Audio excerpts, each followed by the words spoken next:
Sampai dengan menjelang tengah hari, Piso Jalak terus mendengarkan cerita Zokini tentang Nyimas Vityavana, tentang sifat, kesukaan, kebiasaan sampai panggilannya di waktu kecil.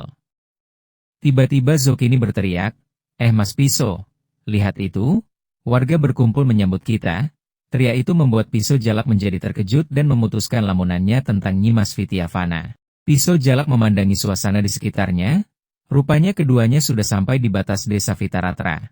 Di sana tampak banyak orang bersorak bahagia menantikan mereka berdua. Di antara banyaknya orang yang menanti, terlihat seorang gadis berumur 11 tahun berlari menuju Piso Jalak. Gadis tersebut yang tak lain adalah Nyimas Vityavana langsung memeluk Piso Jalak sembari menangis. Piso Jalak menahan napasnya dalam-dalam. Dalam pelukan sang gadis ia merasakan betul luapan kasih sayang dan juga kekhawatiran terhadap dirinya.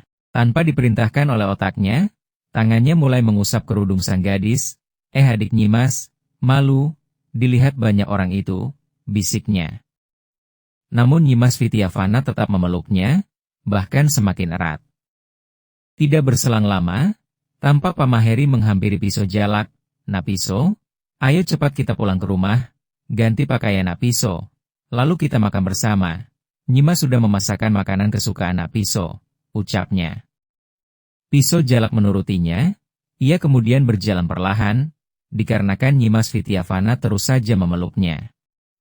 "Bu Ene," panggilan untuk istri bahasa Jawa, "cepat buatkan ramuan luka dan minuman herbal penguat tubuh," perintahnya kepada istrinya.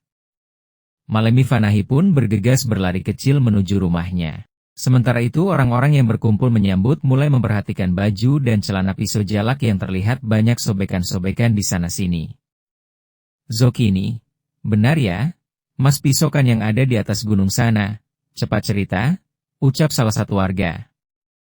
Zokini membalasnya sembari mengangguk, "Nanti saja Pak, saya mau menemani Mas Piso dulu ya, nanti pasti saya ceritakan," ucapnya.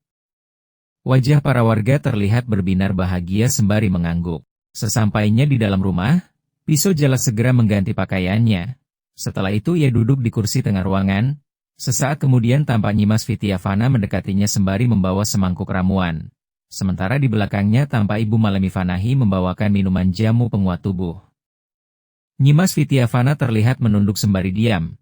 Hanya tangannya saja yang bekerja mengolesi luka dan memar di sekitar tangan Piso Jalak dengan ramuan di mangkuk yang ia letakkan di sampingnya. Piso Jalak terus saja memperhatikan gadis di depannya dengan pandangan yang sangat dalam. Sementara Pamaheri, Ibu Malemi dan Zokini duduk di kursi keluarga dengan pandangan yang juga melukiskan banyaknya kebahagiaan yang hanya diketahui oleh mereka sendiri. Tiba-tiba Pamaheri batuk-batuk kecil. Seketika itu Ibu Malemi langsung berdiri. "Ya sampai lupa. Ibu harus menyiapkan makan pagi yang ternyata sudah menjadi makan siang," ucapnya sembari buru-buru menuju dapur. Tampak Zokini juga terdadak berdiri. "Ayah, aku lupa.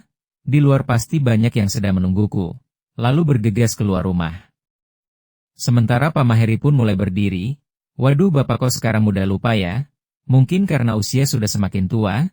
Ayam-ayam di kandang belakang belum diberi makan," ucapnya sembari berdiri dan menuju pintu belakang rumahnya. Melalui pisau matanya, Piso Jalak sebenarnya memperhatikan kelakuan lucu 3 orang yang barusan saja meninggalkan ruangan di mana ia dan Nyimas Vityavana berada. Wajar saja mereka demikian. Itu karena aku dan adik Nyimas sudah bertunangan. Aku menjadi penasaran, apa yang aku berikan kepada adik Nyimas sebelum berpisah, pikirnya dalam hati. "Bidadari hati," ucap Piso Jalak lembut. Nyimas Vityavana yang mendengar panggilan masa kecilnya tersebut langsung menangis dan memegang kedua telapak tangan Piso Jalak lalu menciuminya sembari menangis. Air mata tersebut terasa hangat saat membasahi kedua telapak tangan Piso Jalak. Lalu Piso Jalak menariknya dan balik menciumi kedua tangan Nyimas Vityavana.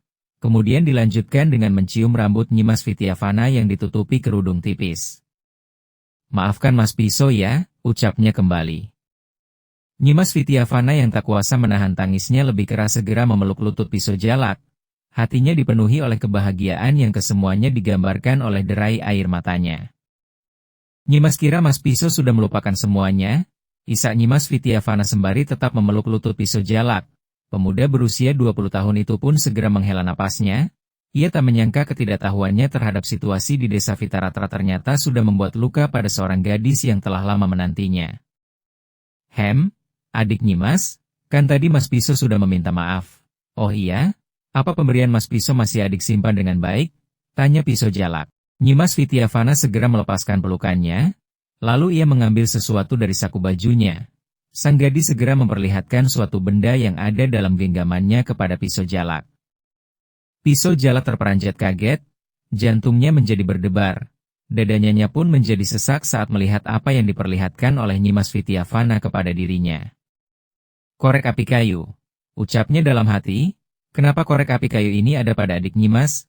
Terakhir korek api ini sebelumnya dipegang oleh kakek Syajaratul Yakin. Kakek, ujian apa yang sebenarnya engkau berikan kepadaku? Desah Piso Jalak disusul dengan matanya yang mulai berkaca-kaca. Bagaimana tidak korek api kayu itulah yang telah membuat ibunya meninggal dunia. Bahkan Nyimas masih mengingat untaian kata-kata yang Mas Piso katakan sebelum memberikan hadiah indah ini. Bibir mungil Nyimas Vityavana kembali membuat keterkejutan Piso Jalak semakin meningkat. Namun ia terus berusaha menahannya. Coba, apa yang Mas Piso ucapkan saat itu bidadari hati? Tanya Piso Jalak dengan nada yang bergetar. Sebatang pohon dapat membuat jutaan batang korek api. Namun sebaliknya satu batang korek api juga akan mampu membakar jutaan batang pohon yang telah membuatnya. Itu terjadi apabila adanya sebuah gesekan. Meski gesekan itu terlihat sepele tetapi buah dari gesekan itu akan melahirkan bayi api yang bisa menjadi monster penghancur yang besar. Jawab Nyimas Vityavana. Piso Jalak memejamkan matanya. Ia menjerit dalam hatinya. Tangisnya bergemuruh di dalam jiwanya. Ya Allah ya Rob. Hamba memohon ampunan atas dosa-dosa yang telah hamba lakukan. Ampunilah pula almarhumah ibu hamba. Mohon tempatkan malaikat hamba tersebut pada sisimu yang penuh dengan ketenangan. Kakek Syajaratul Yakin, mohon maafkanlah muridmu yang sedang tersesat ini. Ucapnya dalam hati. Piso Jalak membuka matanya yang mulai dipenuhi dengan air mata. Dengan kedua tangannya ia pegang kedua pipi Nyimas Vityavana. Tanpa sadar Piso Jalak mengecup kening gadis lugu di depannya. Terima bidadari hati ini. Terima kasih sudah menyimpan korek api kayu ini dan juga kalimat indahnya. Dalam hening, Piso Jalak mulai menangkap beberapa kejanggalan di sekitar ruangan di mana ia berada. Mata tajamnya melihat dua bayangan berdiri di balik rangka pintu penghubung ruangan dan dapur. Juga di balik jendela rumah tersebut tampak bayangan hitam yang banyak sekali. Dengan perlahan, Piso Jalak mendekatkan wajahnya ke wajah Nyimas Vityavana.